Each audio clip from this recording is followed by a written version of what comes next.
There is so much to cover this week on Project Runway. I mean, am I the only one that was shocked? I mean, from Jesus snatching La Roche's lace front and coming for him and his family values, to nobody going home, to Antonio storming out, and then VJ, like, we have a lot to cover. But let's go ahead and get right into it. You guys, welcome back. I think this is episode 9 of Project Runway. It's quite a juicy season. Like, I really do hope that I hope that this season has boosted the show's ratings, because I really do love this show. And I see that we only have 2 final episodes left, which I'm kind of shocked about, because in past seasons of Project Runway, you know, they usually would kind of have like a few more episodes kind of showing the people and them doing their collection and them going back home. And they usually will have it at a much bigger venue. This time it seemed like the budget might be smaller. I'm not sure, but I'm really hoping and praying that the show continues to keep going, especially with Heidi being there. I think Christian is a great addition.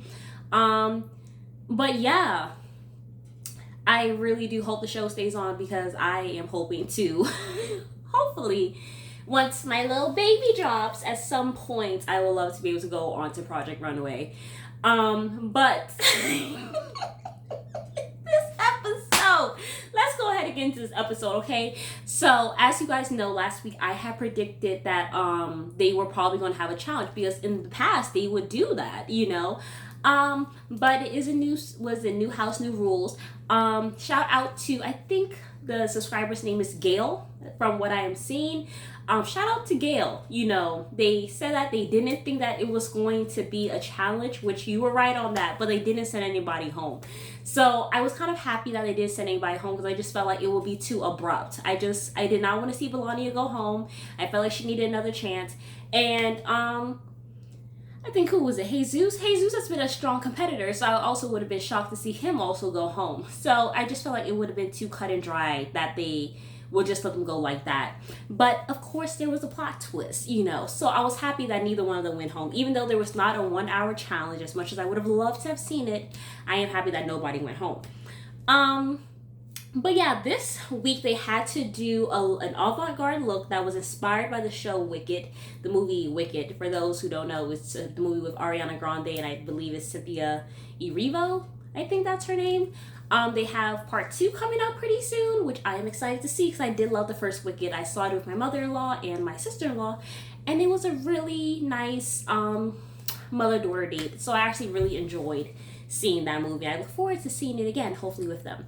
But yes, the Oscar-winning designer of the movie was there, and he is the first Black man to actually like get an award for costume design. He's the first one to get an Oscar for that, being African American. I was just like, oh my god, this is amazing.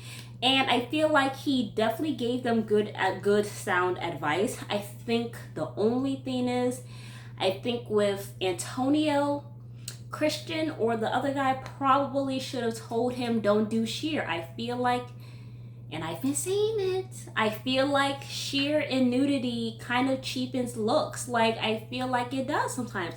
And they said it about Antonio's look. They said it was giving Vegas showgirl instead of like Galinda. I feel like Galinda's style, it is very princess-like, and that wasn't super princess. Like, I do see what he was trying to do with the fabric and all that, but with it being so sheer, I felt like he probably could have done something different, and it was also very fitted. So I think that probably messed Antonio up with that one. I wasn't really upset about the flower. Am I the only one that wasn't tripping about the flower?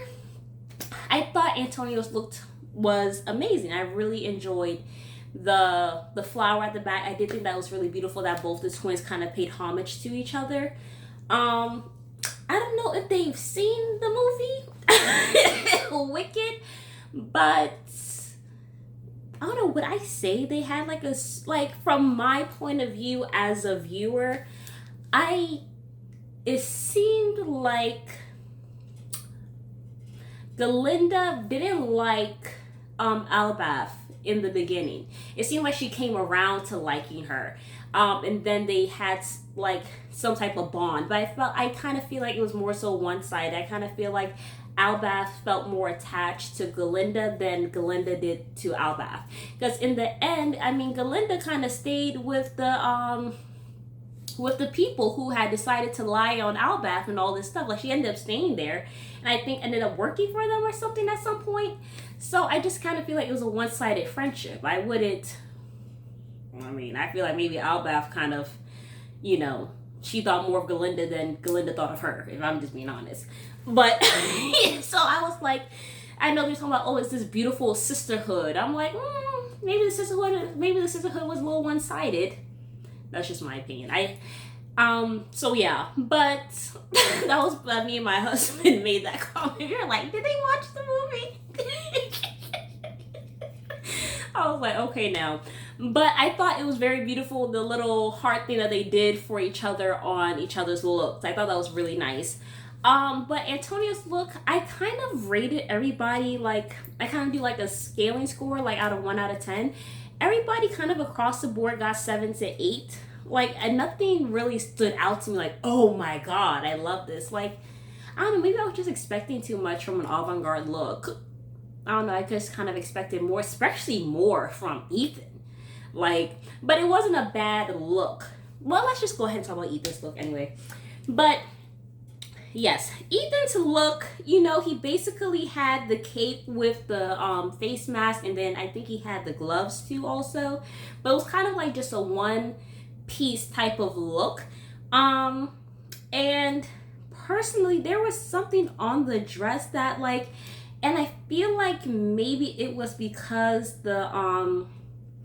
I don't know, just like when I'm like zooming into the construction in certain areas, it just kind of feels like the fabric is like puckering in certain areas.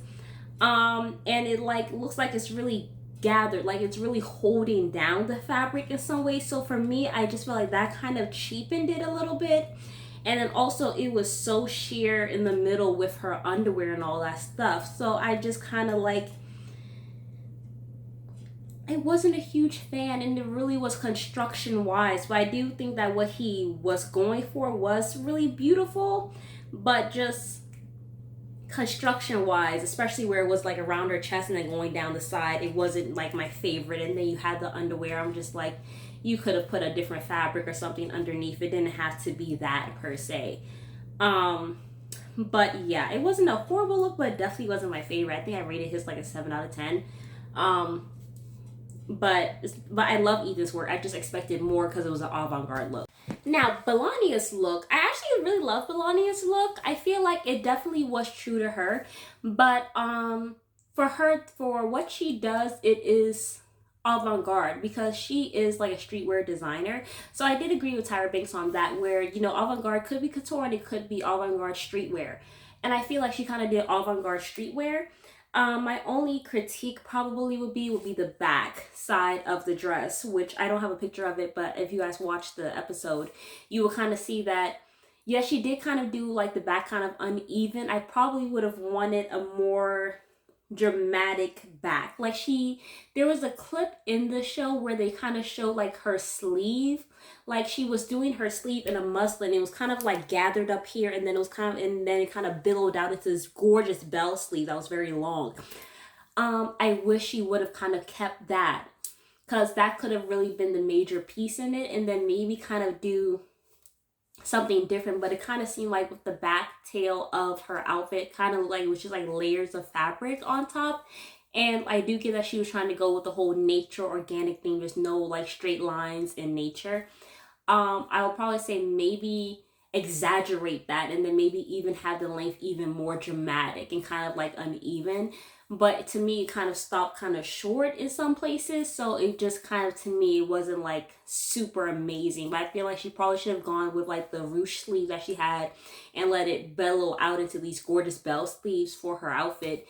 And then maybe do an even more dramatic tail. But I love the basis. I love the foundation of the outfit, which was kind of like this really nice fitted corset. And then it had like this kind of like hooded jacket, like this hooded hoodie, but it wasn't like a full hoodie, kind of like just kind of stopped up here, and you kind of saw a little bit of cleavage, and then you obviously had like the nice shorts and everything. I feel like that was a good foundation. I feel like it was true to her. I feel like, you know, in this competition, I feel like once you find your aesthetic, it's important to see how can you push your aesthetic and your style and your design technique into different branches of fashion, whether that might be couture, whether that may be streetwear, whether that may be like formal wear. It's like, how many different ways can you pull your aesthetic and your designs into different branches of fashion? Because how far can your aesthetic go? Like, how bendable is your aesthetic or your design technique as a fashion designer? And I feel like this was pushing Bologania into that. So I feel like with her, I would just say continue to push that envelope. See how you can push your stuff into couture. See how you can push yourself into form, which I already kind of feel like her aesthetic is kind of like formal streetwear, but just like, you know, push it even more, because like that will take you really far. So I feel like this was a great basis for her, especially being that she had just found her aesthetic in this competition. But this was a good way for her to be like, well, how can I test the boundaries even more with my design aesthetic? How can I push it more into avant-garde? Because that's the stuff that will really get you into doors, you know. But I feel like she can go really far with what she does anyway. And I love that she stuck true to herself. And I feel like I don't think she'll be in the bottom. I don't think she will be. But I'll get into who I feel like is going to be in the bottom after I finish critiquing all the other outfits. But let's go ahead and talk about, I think this is Jose. Yes, let's go ahead and talk about Jose. I really did love his look. I really loved, like, he did like the dramatic hip. He even had like this really dramatic kind of vine that kind of wrapped down her arm, and the vine kind of went up to into her hat, which I thought was really creative, and I feel like it was innovative, because avant-garde is really, like, for those who don't know, avant-garde really is kind of like pushing your creativity and your innovative like mind. Like, and it's avant-garde isn't something that you wear day to day. You might not even wear it like to like an award show premiere, like, but it's like it's supposed to spark inspiration. It's not like always supposed to be wearable per se, but it can be wearable. Avant-garde definitely can be wearable, but it's definitely not a day-to-day thing. But it's supposed to really be innovative and super creative. Like, you definitely will not see it every day on the runway. It is supposed to be something that you haven't seen before. So it's really supposed to be about innovation and creativity. And I feel like he definitely did that with this. And I loved his outfit. It wasn't like, I don't even know if I have like a super favorite. I don't know. I kind of feel like they all kind of hit the mark for me for the most part. But there wasn't any outfit I looked at and I was like, oh my God, I'm obsessed with it. Like, am I the only one? Maybe it was just me. But I just kind of like looked at all the outfits and I was like, okay, well, it seemed like for the most part, everybody hit the mark. But nothing really stood out to me. I was just like, oh my God. Like, I wasn't gagged by any of the outfits per se, but I did really love Jesus's outfit, and I do love the fact that he had the homage to his twin with the pink heart and everything. I don't know why I wasn't expecting it to be, not the heart to be basic, but I was actually kind of like thinking of it like when he had mentioned it. I thought he was going to make the heart more so like look like a living heart. Am I the only one that was thinking that? Like, I really thought that it was going to be more of like a living heart per se, not like just the basic like heart that we see every day. But I don't know, maybe I probably would have really loved if they had really pushed their creativity and like made like a living heart. But I do get it's a 2-day challenge. There's only so much you can do. I can't even imagine. Like, I mean, I guess I could imagine because, you know, going to Savannah College of Art and Design, there are a lot of high pressure situations where it's like you have to get projects done in a short amount of time, especially if you procrastinate, you know what I'm saying? But like a lot of times you do have these projects that you have to do in a short amount of time. And I feel like, you know, anybody that goes to SCAD really can survive in a situation like Project Runway, for real.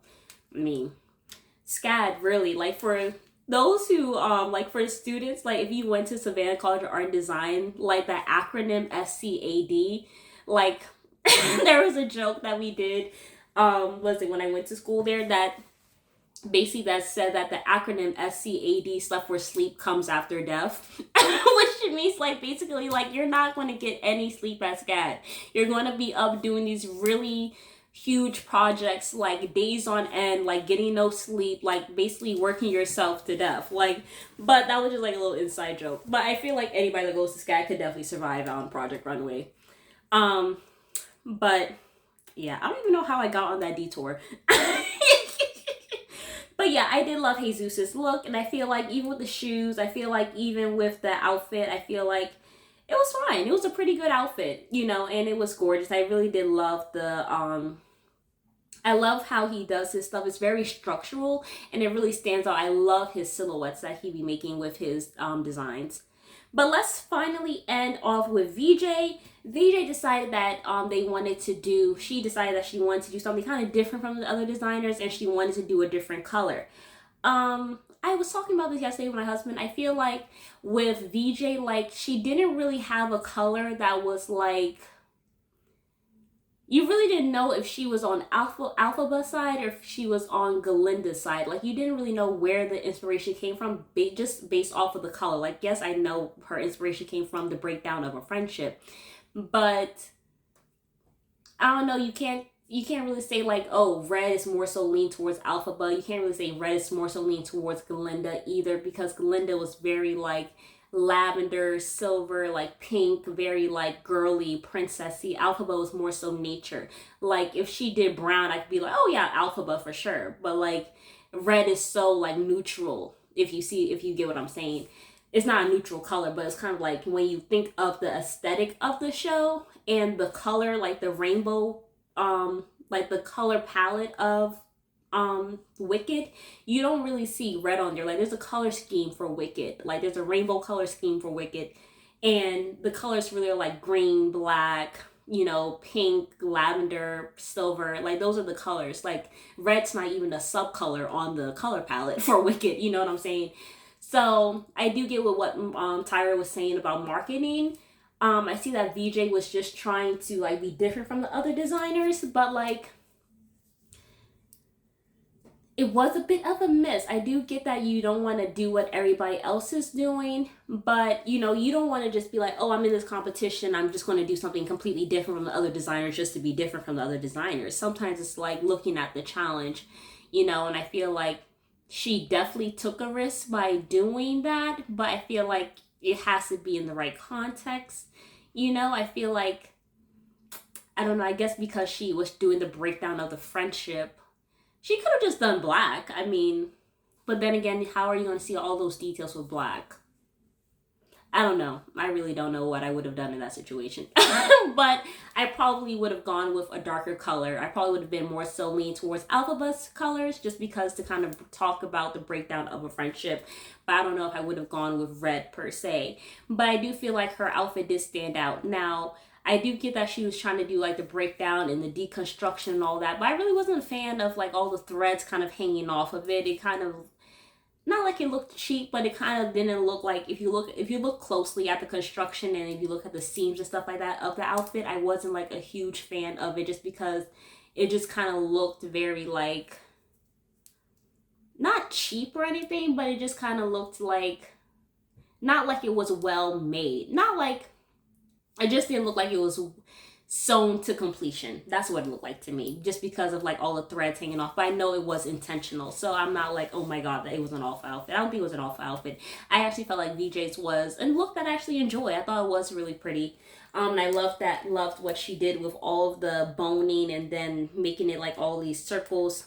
And I do love the fact that she took the advice by making it intentional, because it was looking like it was all over the place at first before the guy came in to kind of like talk about the before he came in, the Oscar winning costume designer, before he came in to give advice to VJ. It did look like the circles were kind of like all over the place and there was really no direction. So I feel like he gave them all really, really good advice.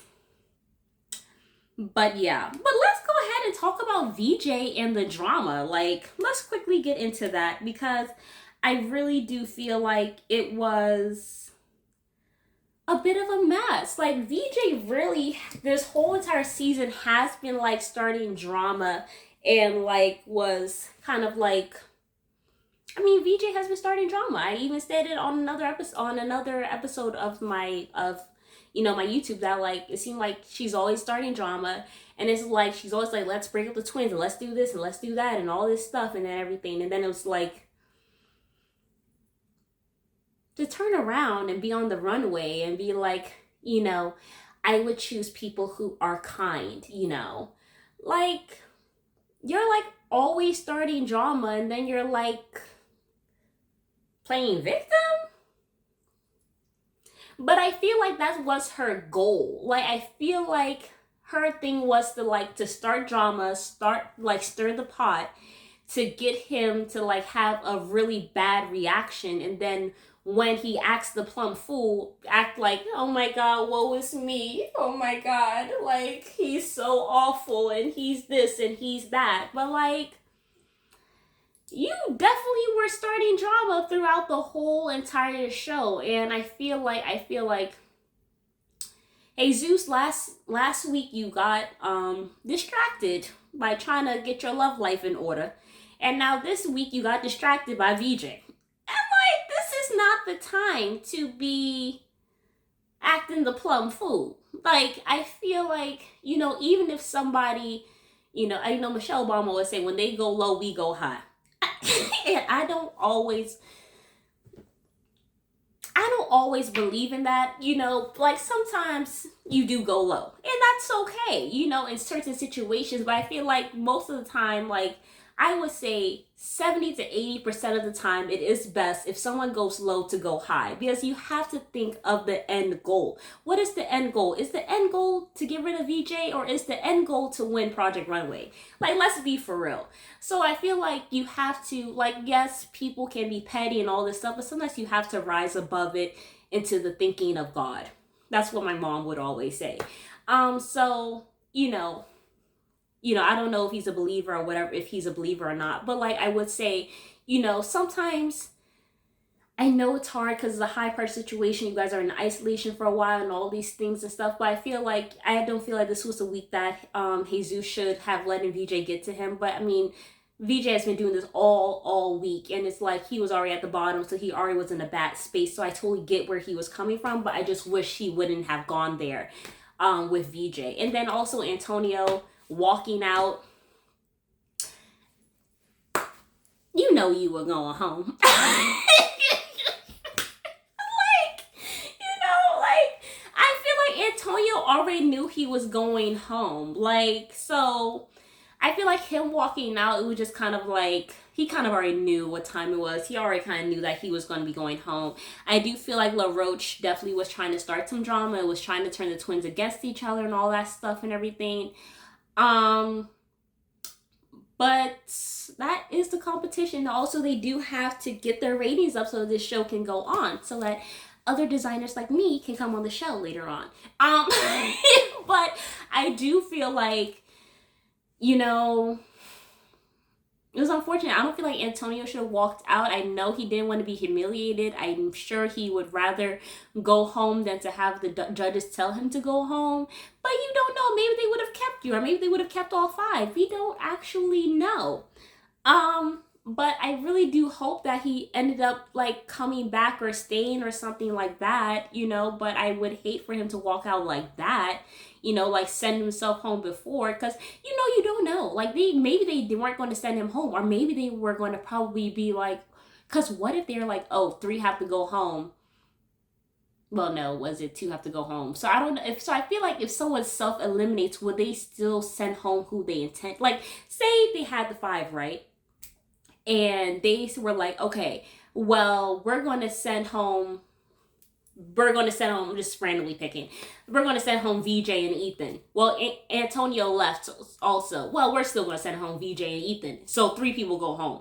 I mean, like, what if they end up doing that anyway? Because they weren't going to send you home. Like, I don't think they're going to do that, but I'm just saying, like, I feel like don't shoot yourself in the foot before, you see what happens.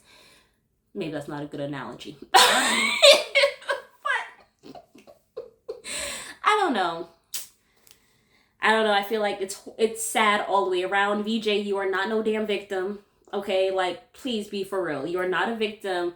You're not a victim. Like you have been starting stuff all week, and this is not the week to be starting drama and getting underneath people's skin. But also, Jose, you have to think higher, and you can't let people get to you, especially not in this industry. There's going to be a lot of people that say mean things. Like I've had some professors and some mentors say some things to me that were also not very pleasant at SCAD. You know what I'm saying?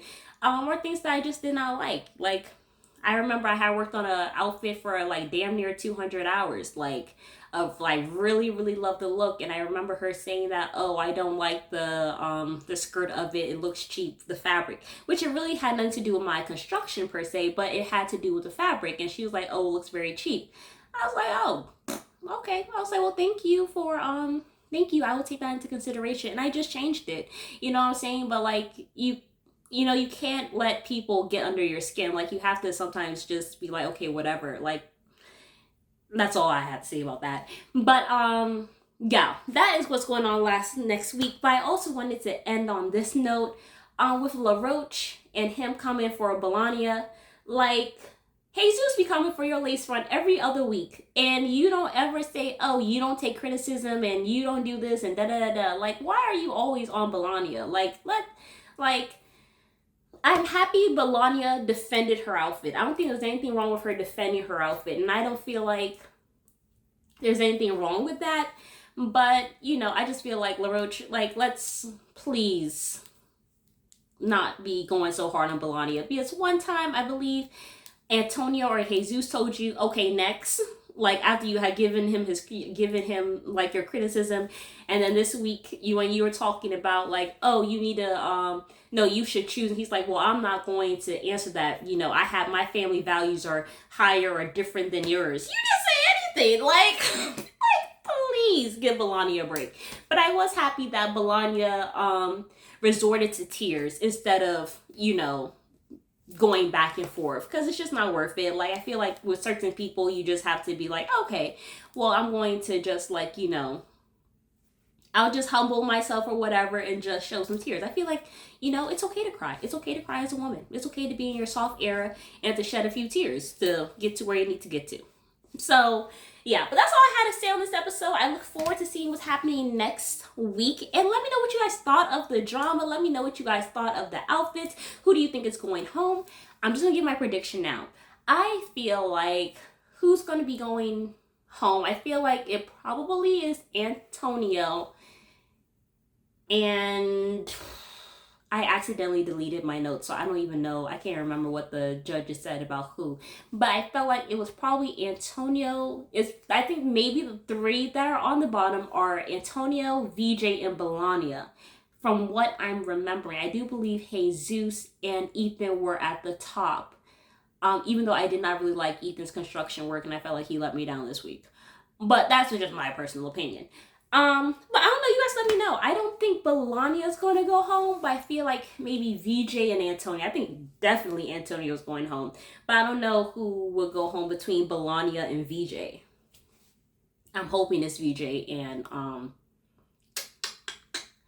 Antonio. But yes, you guys, that is it for this week's episode of Project Runway. I love you all so much. Thank you for all your comments, all your love, and for subscribing. I will see you guys next week. Bye.